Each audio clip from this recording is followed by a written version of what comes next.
muri uru rukundo rwabo biyemeje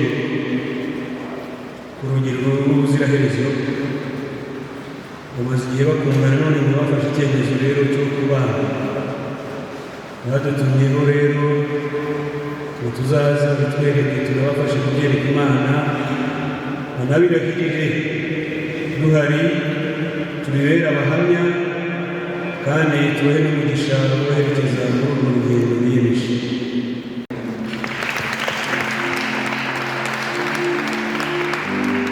Turashimira ko ikizamini abahaye bagitsinze kubera ko hari izindi gahunda nyinshi kandi zagombaga gukorwa n'uko ubukwe bwatashye ubwo tubushyigikiye. Babanje kugitinya ikizamini none bagitsinze n'ibindi muzabitsinda rero abahamagiye. Twiyegeranye rero twegeranye imitima yacu kugira ngo tubasabire tunabanje kwicuza ibyaha byacu kugira ngo tutahe ubukwe tunature igitambo cy'ukarisitiya dufite umutima wigoroye n'Imana. Mwemereye imbere y'Imana ishobora byose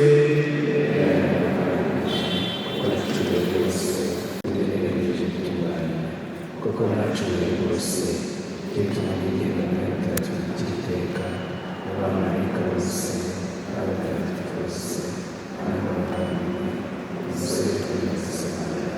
ibyaha byacu maze uzatugeze mu bugingo bw'iteka.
nyagasani Imana yacu mwibara ry'agatangaza tugatuje umubano w'abashakanye kugira ngo ugende muri sakramenti y'ubumwe bwa Kristo na Kiliziya ye.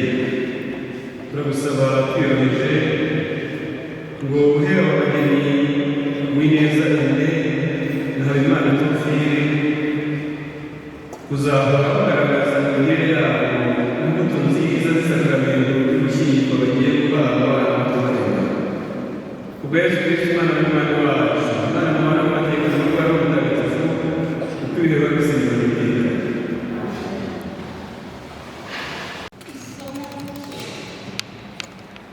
Isomo ryo mu ibaruwa Mutagatifu Pawulo yandikiye Abanyefezi. Mujye mworoherana kubera igitinyiro mufitiye Kristo.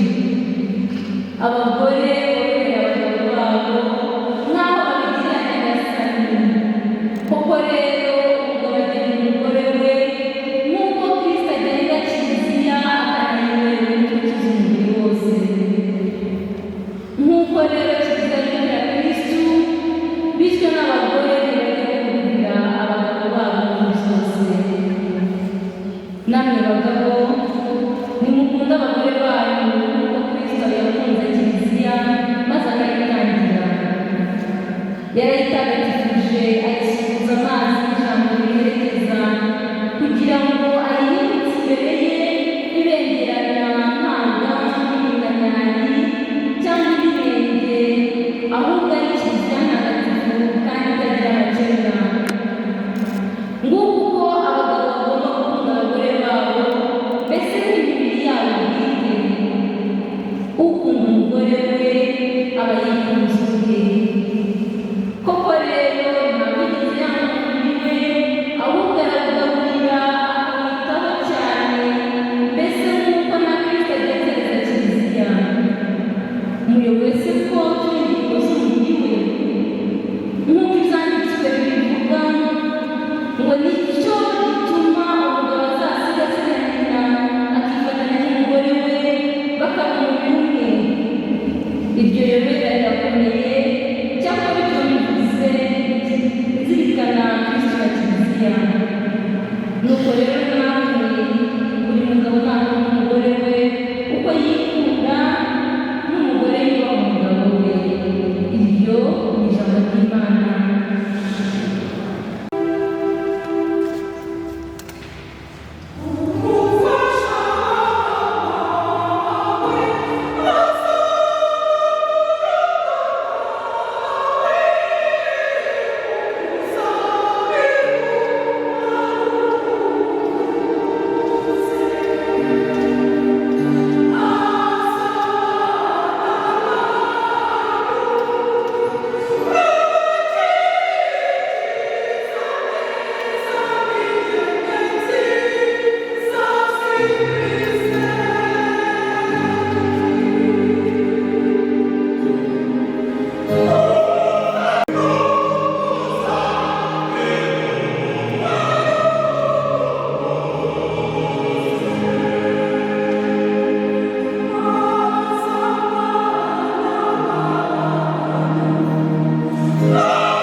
nuko ku munsi wa gatatu i Kana mu Galilaya bacyuza ubukwe.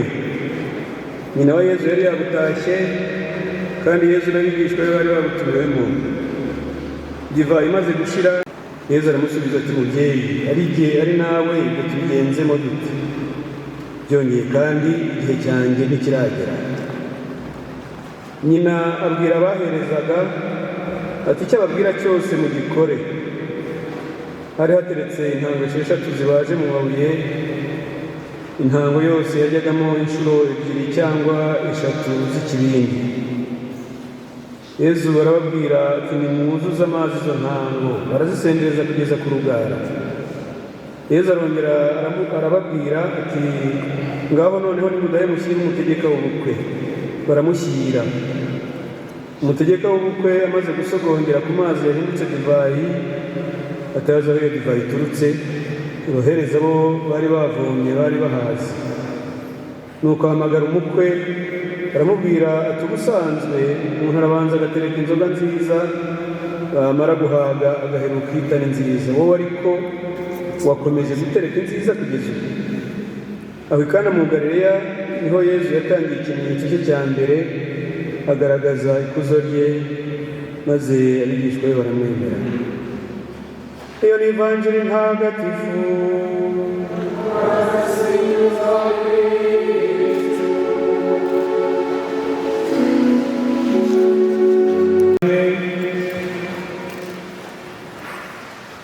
Uyu munsi twaje gushyigikira abajene Teofili na Aime. Bageni rero uyu munsi ni uwanyu. Murabizi ko bidasanzwe tugira misa saa 7:30 na saa 8. Ubu ni mwebwe nyine mwabyadukanye. Turabishyigikira rero kubera ko ubu ni mwe muri imbere. Icyo muvuze kirakurikizwa, kandi nta nubwo mwavuga iki uyu munsi mufite inema zo kuba beza. Imbere ari inyuma. Twaje rero kubera mwebwe, n'icyo cyaba gihagije kwibuka ko hari igihe kigeze kubaho, akaba ari mwebwe abantu bose bashagaye, ibyo bitari bisanzwe biba. Ubu ni mwe rero mwatuzanye kugira ngo tubature Imana, tunayishimire ko bagejeje kuri uyu munsi w'ubukwe bwanyu, mukamubaye ishema ry'umuryango n'icyubahiro cya Kiliziya. Banabashimire ntaza kugira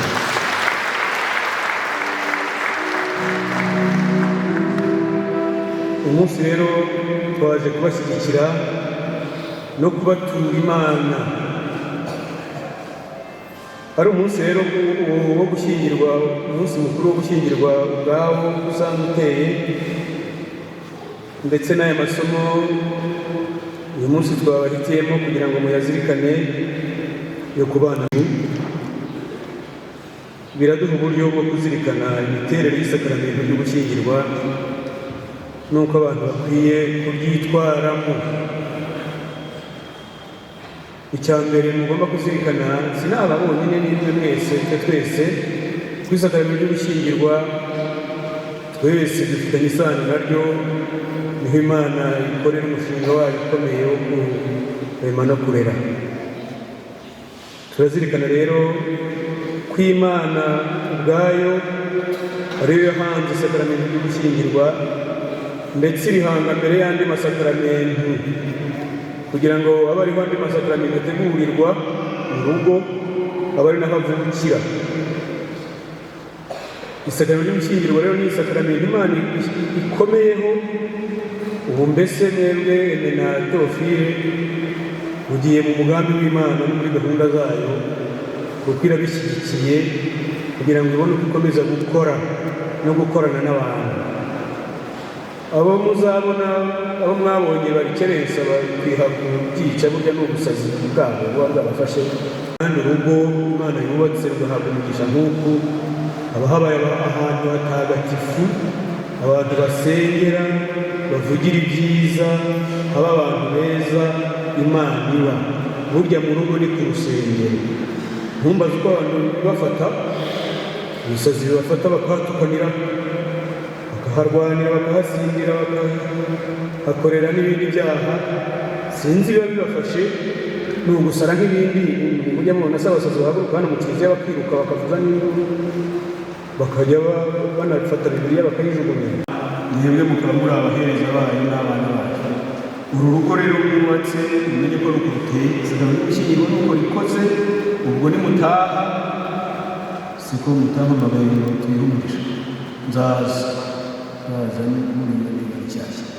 Mumenye ariko nimutaha mumenye ko mutashye ni nka kiliziya ntoya.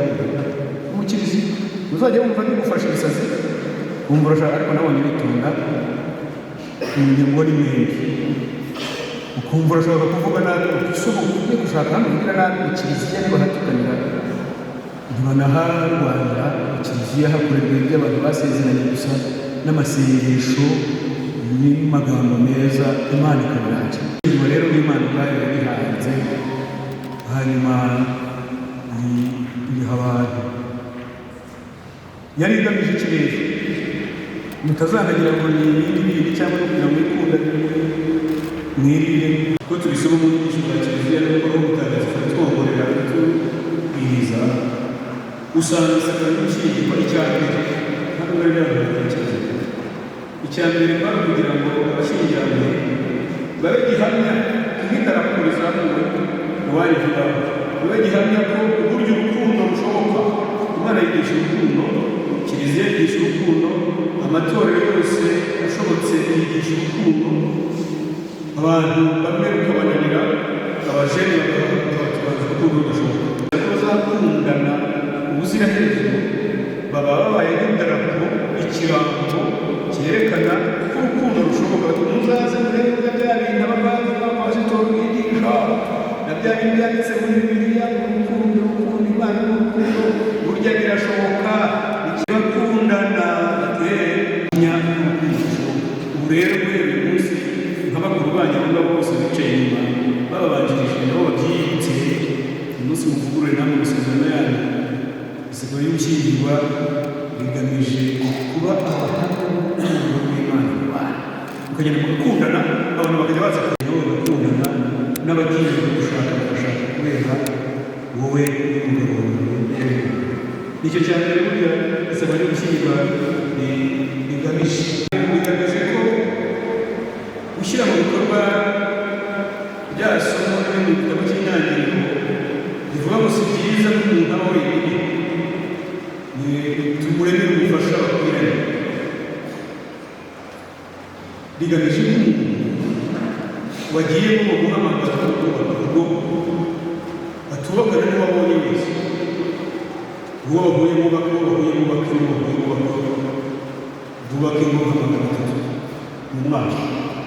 Bigamije ko umuntu wiyemeje kubaka urugo, wiyemeje guhamagara uwo bashakanye, agira mugenzi we babana yaramwihitiyemo umufashijwemo n'Imana, bamarana agahinda no kugira ngo basangire ibyishimo. Babiri nibashaka bazabere na benshi kugira ngo umubare ugasezerane n'Imana aha hanyuma umufasha. Icyo bigamije ni icya kabiri. Muri kimwe cya mbere kuba abahamya b'urukundo rw'Imana. Icya kabiri ko umuntu agira mugenzi we yikundanira, yihitiyemo, baterana intambwe bagamije ngo bafashanye ibyo kuri iyi si byabiha bagahozanya, byaryoha bakabisekamo, byahorana bakabitwaza. Nicyo bigamije umuntu agira mugenzi we. Iyo rero ibyo byombi birashyira cya gatatu byinshi, ntimukundanire abantu bavuga ati bariya barakunda, muvuguruza umugambi w'Imana mugamije ko muba abahamya b'urukundo. Niyo mudafatanyije ibyishimo ngo munafatanye ingorane, ngo munaterane inkunga, munagendane, munatwazanye, nabyo muba mubyishe ubundi muvugurura isezerano ry'ubushyingirwa. Ibisigaye ntabwo ari icyo bagiye gusa.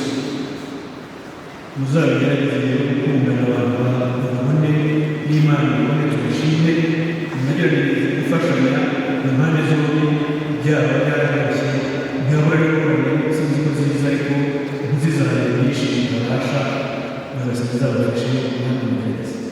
Icya gatatu rero cyo ni ubutumwa nyagasani igihe aba ashatse ashyingiwe ariko nabonye benshi ni ubutumwa bwo gufasha Imana kurema no kurera mu masengesho tubavugira nabyo birimo tubasabira kubyara no guhindura no gukuza mukaba n'ababyeyi b'igitangaza bazi kuzigamiriza urugo turabasabye iyo rero nyagasani muhirwe bakabaha ubutumwa nabyo mumenye ko biri mu mugambi wayo watumye bishyingirwa kugira ngo bifashe kurema no kurera bashaka rero ufite inshingano zo gufasha Imana kurema mujye muri barera abantu bari bakundabanye kuko ibyo byose bizabwiriza ababyeyi ntabwo bitagira muragerageza rwose nyagasani ajya abibafasha nicyo rero bisabwa zo gushyingirwa bigamije mugende namwe mubigerageze ni sakramento rero uyu muhamagaro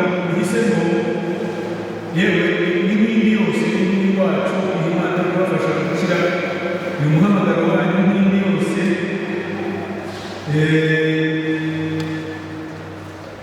iyo abantu bashoboye kubamo neza bakagerageza bakabitwaramo neza uyu muhamagaro ubabera isoko y'ibyishimo ukanababera inzira igana ijuru mu nzira yo kwitagatifuza no kuba abakirisitu nyabo ukababera impamvu y'iterambere abantu bafatanyije isi n'umwe uyu muhamagaro unabaza inshuti nyinshi cyane ko hari izuru n'ikimenyetso guhera uyu munsi ubundi wowe ntabwo wamugira neza none ubabaye ko wamugira uyu nawe ntiyaba uwawe nkuko gusubiza izina ariko uyu nawe yabaye uwawe mu miryango niba mwari ufite nk'abantu nka 80 icyo gihe bagiye bagabaruka sinzi aho bafite hanyuma ubu n'abandi 40 babaye nk'ijana umuhamagaro wo gushyingirwa nawe ari mwiza iyo rero abantu bamubayemo neza ubabera ibyo byishimo byose ubabera impamvu yo kwishima umugore n'umugabo bakundanye ubona bishimiye kandi n'abagore bashimisha no kugaragaza ukababera n'impamvu yo gukomeza urugendo bagamije kubafatanyije n'umutwaro ukanababera n'impamvu yo kunguka amaboko n'inshuti uzabyara n'utwana neza n'abamugisha ube abantu bunguka abantu n'inshuti n'imiryango iyo abantu babyitwayemo neza bisakagenda bakiza mukajya no hejuru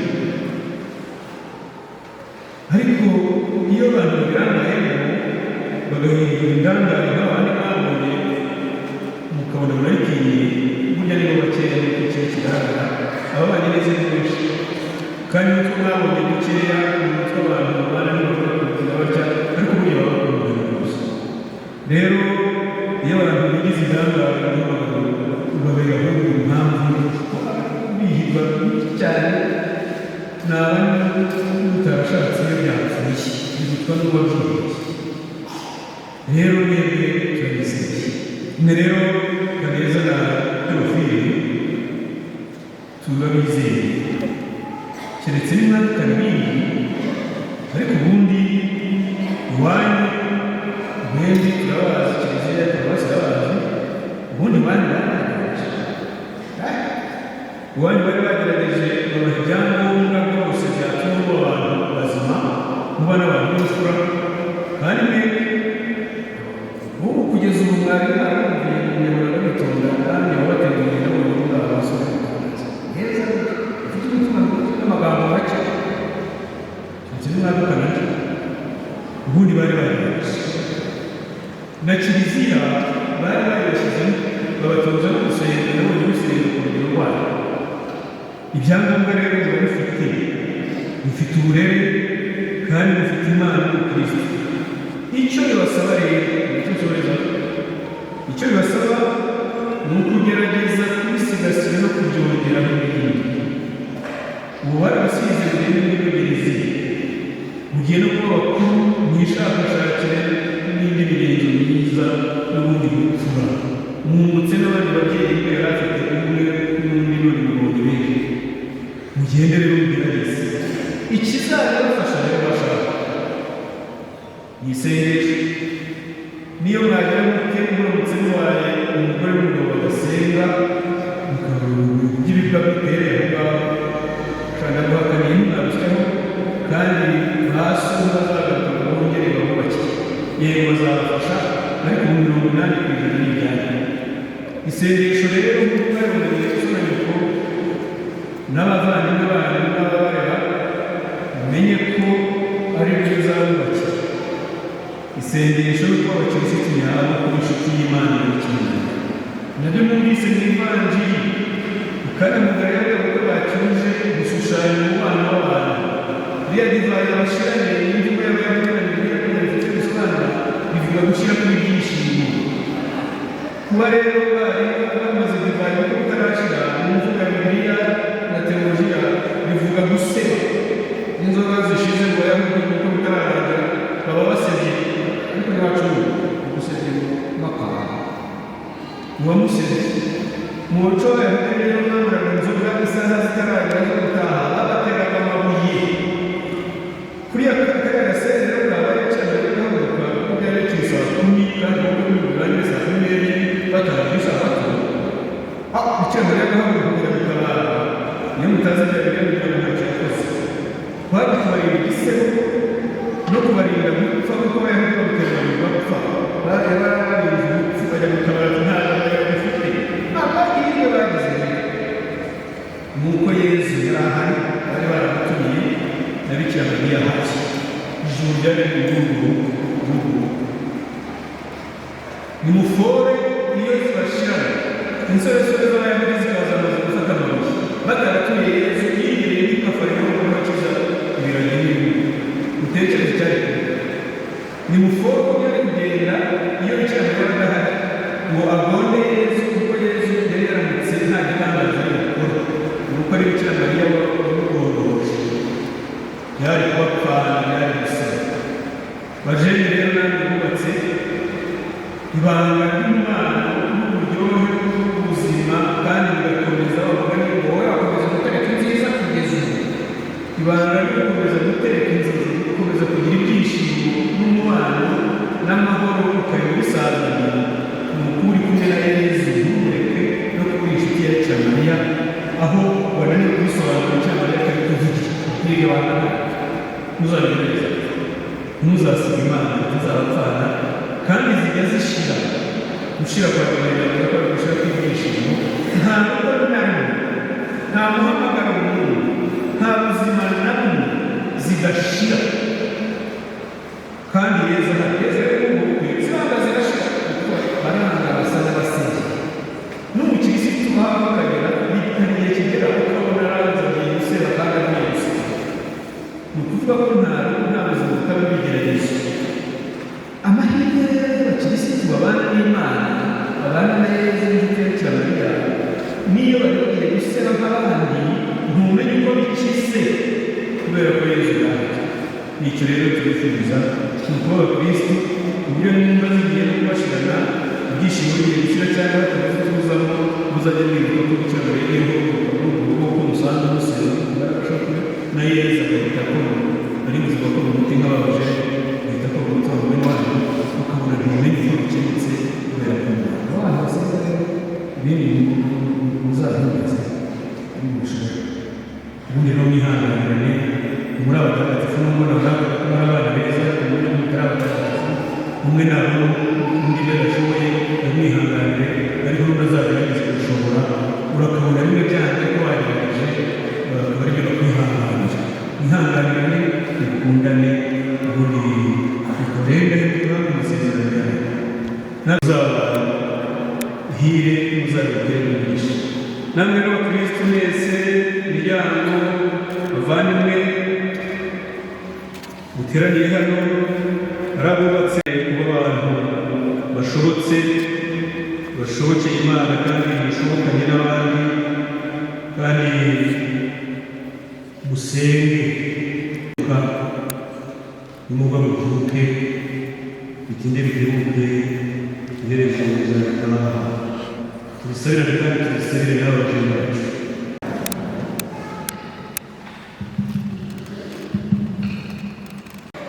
uko mwabishatse ni nacyo cyatuma njya kubireba no kumuvugisha muze twumve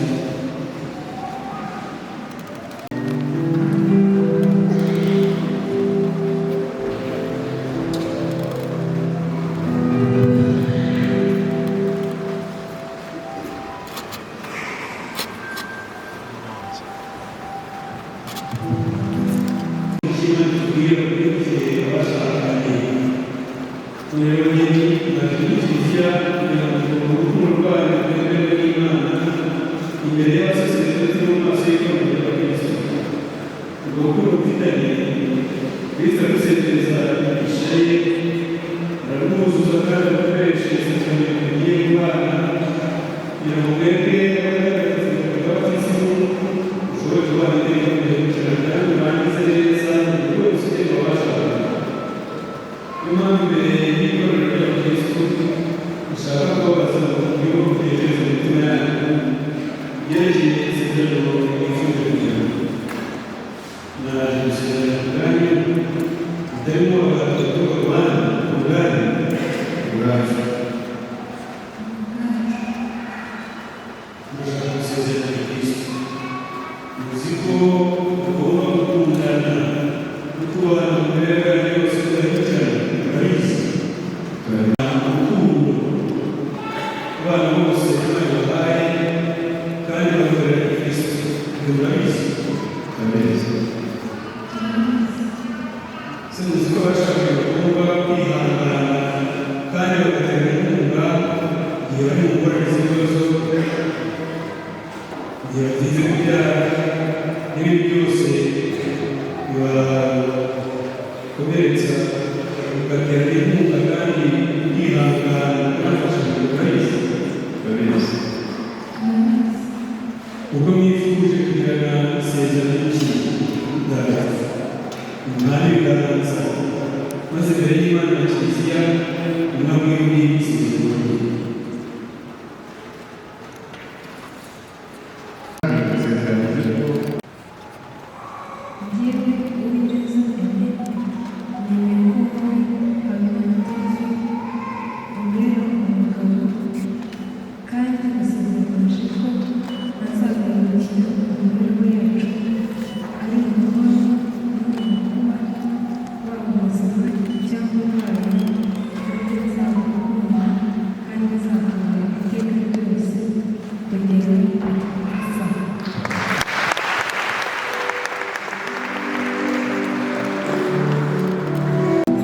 Imana y'ubuntu budashira nikomeze isezerano mugiranye ku ruhame rwa Kiliziya kandi basezereze umugisha wayo mutagatifu.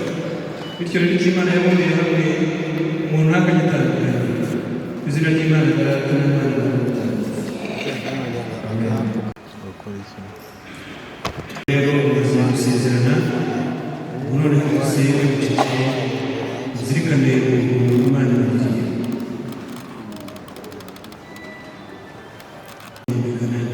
Zigaragaza kudatandukana no guhora mu bumenyi.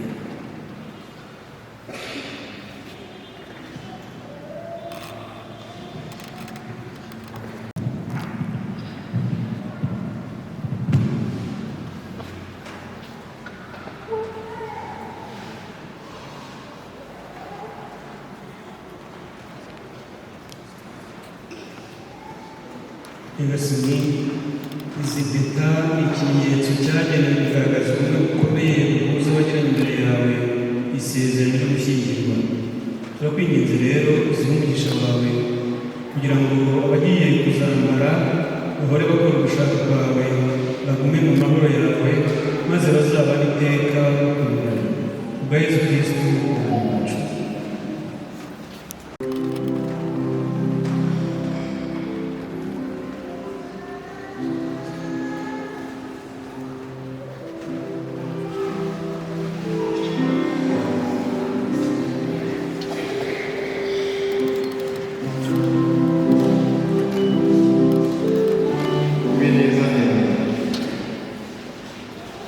Akira impeta wambitse ni ikimenyetso cy'urukundo n'ubudahemuka dusezerana. Ku izina ry'Imana Data na Mwana na Roho.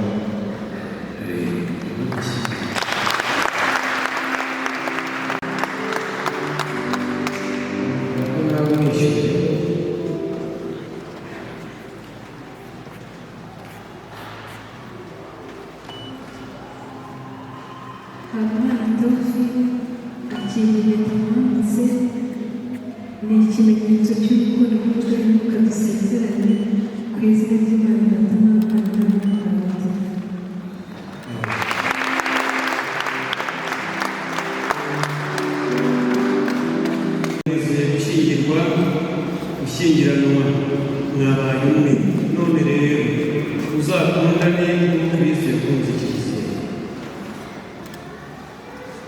ubu mbere y'uko bariya bareba hanze bakureba turi kureba muganga abakobwa hanyuma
Santo,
Yeah.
bagize isezerano ry'ikigeni.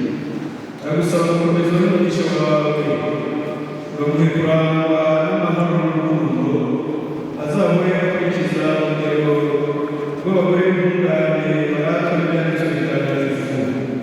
Reba n'impuhwe n'umugabo we Tewofili, ugamuhe guhora yizeye umugore we, umubone b'inshuti bareshya basangiye gutamukira nk'icyubahiro kimukwiye, kandi mukuru igihe cyose ko Kristo akurikije. None rero nyagasani turakwinginze guha abayoboke bawe bombi kwemera kutajegajega no gukomera ku mategeko yawe, kandi ngo basangire ikiryamo kimwe bahe kurangwa n'imigenzereze myiza. Ivanjiri bayigire inkingi y'urugo rwawe, maze mu maso ya bose babere Kristo abahamya nyakuri y'urukundo, bahe kubyara no gukuza, babe n'ababyeyi barangwa n'imigenzo myiza bazi no kuzigamiriza urugo rwabo, bombi bazarane n'abuzukuru n'abuzukuruza. Baratunga batunganirwe, maze bamara guhereza ubutaka bwabo kubyifuza, bazinjire mu ngoma y'ijuru abari n'abatagatifu bawe bose.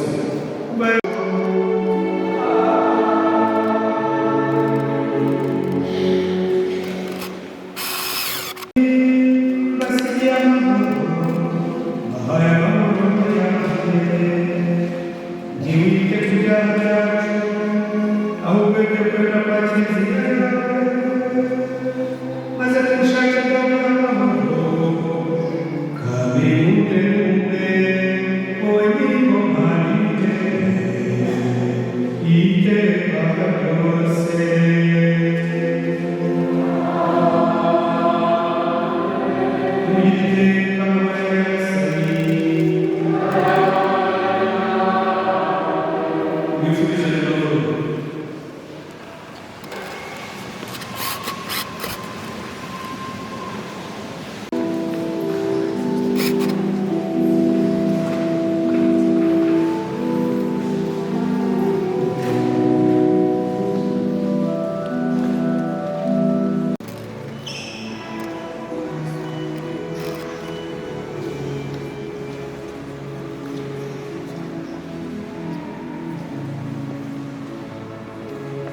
abavandimwe n'inshuti n'abandi mwese mwari tugaragara amahoro y'abakuru tubashimire tubikuye ku buhinzi.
Bitantekereza